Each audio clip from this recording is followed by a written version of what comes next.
Our streak of days below freezing will finally come to an end tomorrow. I'm sure you're sorry about that. First, though, we do need to get through the coldest night yet of this Arctic blast. Frigid air is going to stick around through tomorrow morning, and that's why many school districts will be on a delayed start.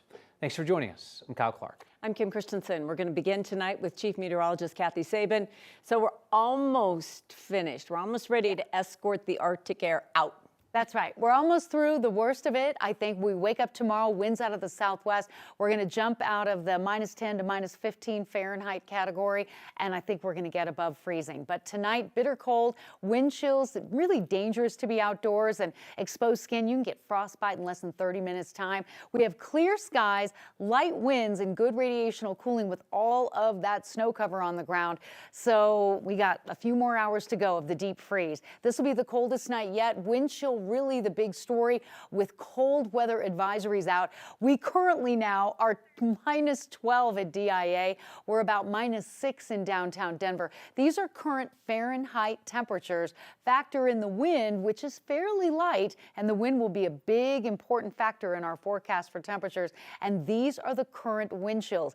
DIA has a wind chill of 33 below. So we think we're going to see some of the coldest air, wind chill and Fahrenheit temperatures over the next 2 to 4 hours. And then with that wind shift out of the southwest, I think we'll slowly break out of the deep freeze. Extreme cold warning, winter weather advisory for cold weather. And again, the wind chill is just really our big story. So be careful tonight. Things get so much better tomorrow. I'm going to have the warmer weather details coming up in just a bit.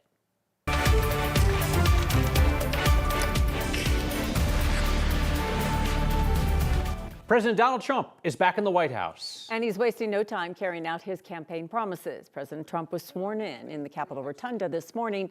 It's been a whirlwind ever since. He signed off on a flurry of executive orders, some of them in front of a crowd at Capital One Arena.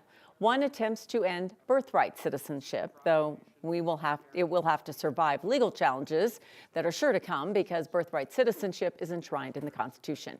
Another ends diversity, equity, inclusion initiatives within the federal government. And one declares a national energy emergency to allow for more drilling, though American energy production is already at a record level. Today, President Trump also pardoned about 1,500 people for their roles in the January 6th attack on the Capitol. That includes about 20 Coloradans. Some of them violently attacked law enforcement that day. 9 News reporter Rachel Krause is along. And Rachel, Trump has described the people who attacked the Capitol in a failed attempt to keep him in power as hostages and patriots.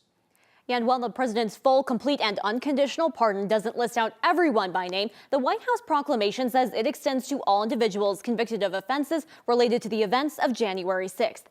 That includes those who assaulted officers that day. Among them, Patrick Montgomery of Littleton, who was sentenced to prison this past October after authorities said he wrestled an officer before kicking him in the chest during the riot. Robert Gieswein of Woodland Park, who was sentenced for spraying an aerosol irritant at officers trying to stop the crowd from going further into the Capitol. Jeffrey Sable of Kittredge, who was sentenced for taking a baton from a police officer's hands and helping other rioters drag an officer downstairs and into a mob where the officer was beaten. More than 140 police officers were assaulted at the Capitol on January 6th. Not everyone who was pardoned went to prison. Some have already been released. Others were never given a prison sentence. In the White House announcement of the pardons and commutations, it says, quote, "This proclamation ends a grave national injustice that has been perpetrated upon the American people over the last 4 years and begins a process of national reconciliation." So this is January 6th. These are the hostages, approximately 1,500 for a pardon. Yes. Full pardon. Not everyone who's getting a pardon wants it. We talked with Rebecca Lavrans, who you may remember as the praying grandma, a few weeks back. She pointed out by accepting the pardon, she wouldn't be able to appeal her case. She hopes to set a new legal precedent. Rachel Krause, 9 News. Immigration advocates worry that under a Trump administration, federal agents may conduct ICE raids in areas currently considered safe spaces for immigrants, like churches and schools. Those spaces have currently been off limits for federal agents unless they have a warrant. Jeanette Vizgara, you spent 3 years taking refuge in a church in Denver to shield from deportation.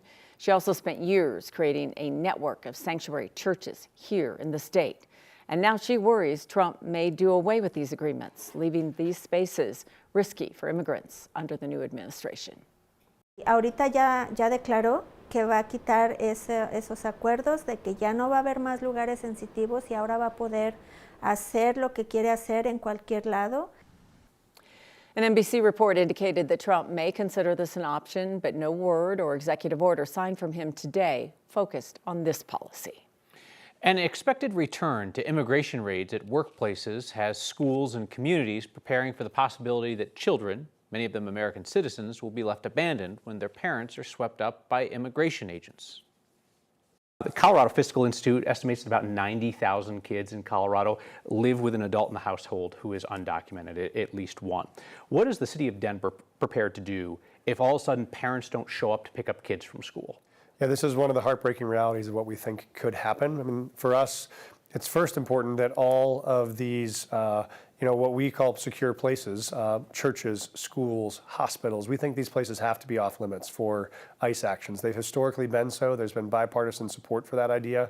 But with respect, that's not your call, right? That's the administration's call, and they signaled pre-inauguration that they were going to roll back that restriction on ICE to open up places like churches and schools for raids. What, if anything, can you do about that? Well, what we can do is we can take them to court if they do come for those sites. We think that is that's unnecessary and it just stokes fear in the community. You can't have, these are core services for a city. You can't have a safe city if people don't trust going to their own hospitals. You can't have a safe city if people don't believe they can send their kids to school every day. If you can't trust you can go worship your own God in your own church. And so we think those are fundamental rights that should be protected. If they violate those, we will seek legal action to try to stop that. Mayor Johnson said Denver Human Services will be ready to put kids into foster care placements and work on reunification with other relatives if immigration raids leave them without parents. School districts around Colorado are figuring out what to do if ICE agents show up on their campuses. So 9 News reporter Spencer Soysher spent the day reaching out to those folks to learn about their plans if immigration agents come for those students. Spencer? Yeah, everybody we've got a hold of thus far has said they won't just let an immigration officer into the building with no questions asked. Some districts, like DPS, though, have specific guidance on what to do now if an agent shows up at school. I, Donald John Trump, do solemnly swear. As President Trump takes office, school districts around the state are preparing for what they'll do if immigration officers show up at their schools. I've met with all leaders. Denver Public Schools Superintendent Alex Marrero is telling principals if a government official shows up at one of their schools, don't let them in. He's instructed staff to use the intercom and find out what agency they're with, why they're there, and if they have a warrant. If they have a warrant, ask for a copy.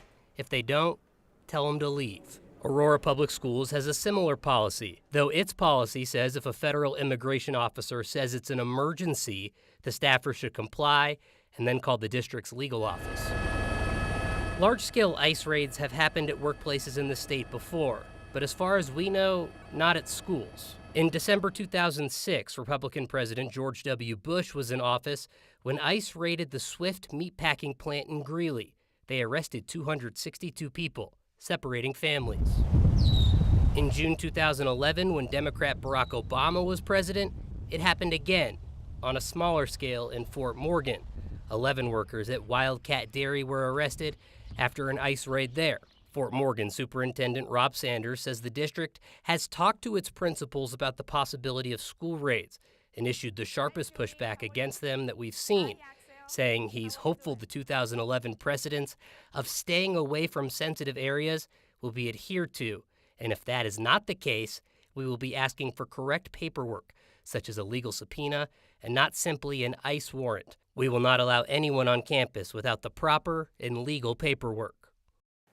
The Greeley-Evans School District, where that raid in '06 happened, told us tonight that a valid judicial warrant would be needed to get into a school and make an arrest. They made no mention of any specific plan centered around ICE officers, though. Spencer Soysher, 9 News.